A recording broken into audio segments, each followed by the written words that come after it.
क्षमावन करें श्रीमान। चलो इधर आओ। रस्सियां काट दो।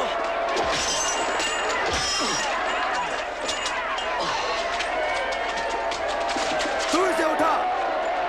चलो पीछे हटो।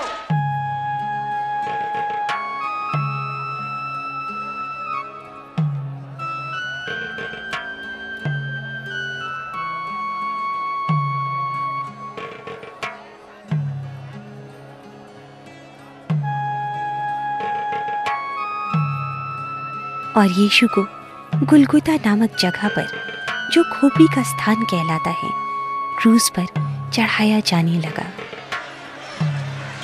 उस दिन 2 डाकू भी यीशु की दाईं और बाईं ओर क्रूस पर लटकाए गए। उन्हें भी मृत्युदंड की आज्ञा सुनाई गई थी।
यीशु ने प्रार्थना करके कहा,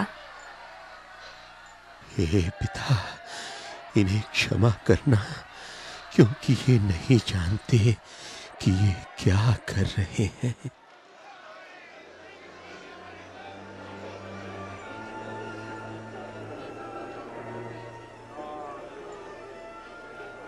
उसने औरों को बचाया, अब वो अपने को बचाए तो जाने। अगर तू मसीह है तो अपने आप को बचा। हे, क्रूस से उतर आ। हमें अपना एक तो आश्चर्य काम दिखा।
दोपहर से लेकर तीसरे पहर तक उस सारे देश में अंधेरा छाया रहा।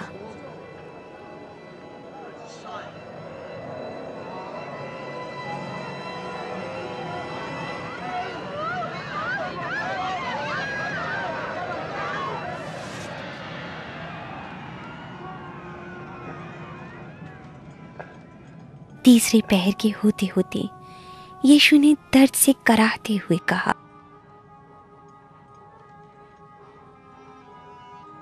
हे पिता,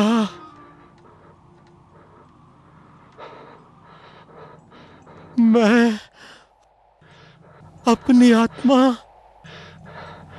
तेरे हाथों में सौंपता हूं।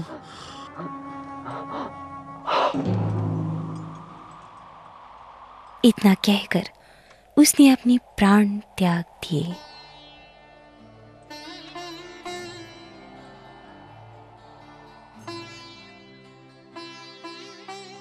अरमितिया का निवासी यूसुफ एक धर्मी मनुष्य था और इस हत्याकांड का विरोधी था। उसने पिलातूस से यीशु की लाश मांगी ताकि उसे शब्द की संध्या से पहले ही कब्र में रख सके।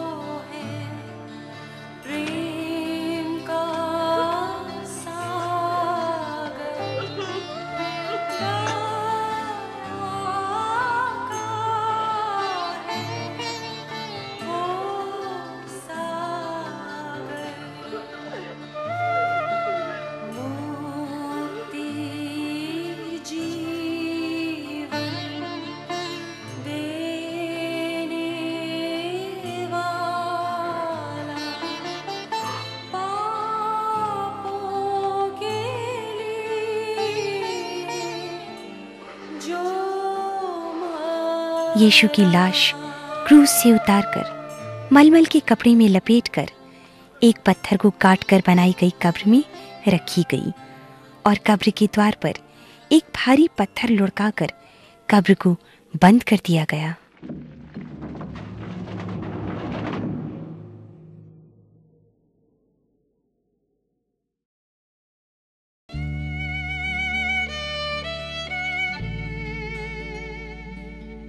सच में यीशु संसार में आया था हमें पापों से बचाने के लिए।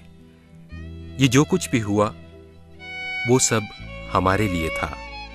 यीशु ने हमारे पापों को अपने ऊपर ले लिया, हमारे बदले पाप का दंड भी सहा।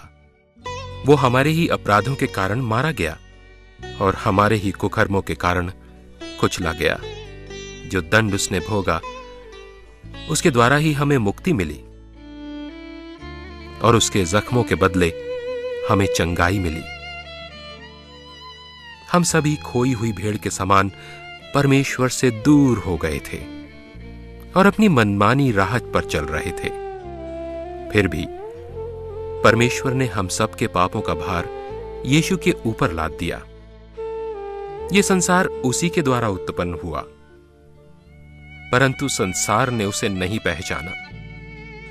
परंतु जितनों ने उसे ग्रहण किया, अर्थात जो उसके नाम में विश्वास करते हैं, उन्हें उसने परमेश्वर की संतान होने का अधिकार दिया।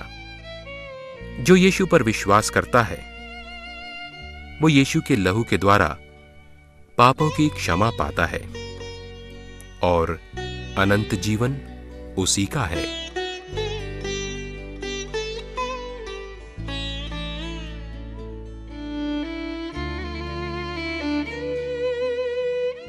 यीशु को कब्र में रखने के तीसरे दिन की भोर को कुछ स्त्रियां सुगंधित वस्तुएं लेकर यीशु की कब्र पर गईं, ताकि उस देश की रीति रिवाज के अनुसार यीशु की लाश पर उन्हें लगा सकें।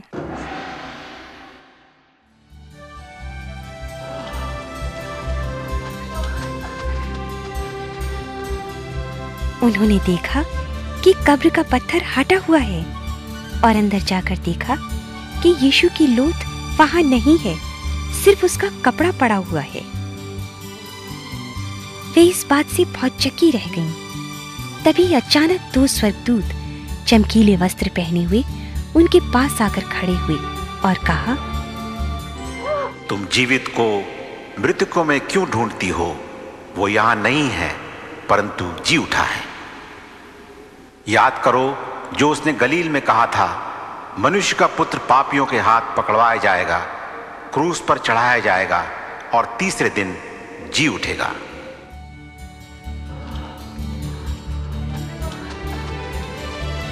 स्त्रियां डर तो गईं, फिर भी बड़े आनंद के साथ यीशु के चेलों को यह समाचार देने के लिए दौड़ी गईं।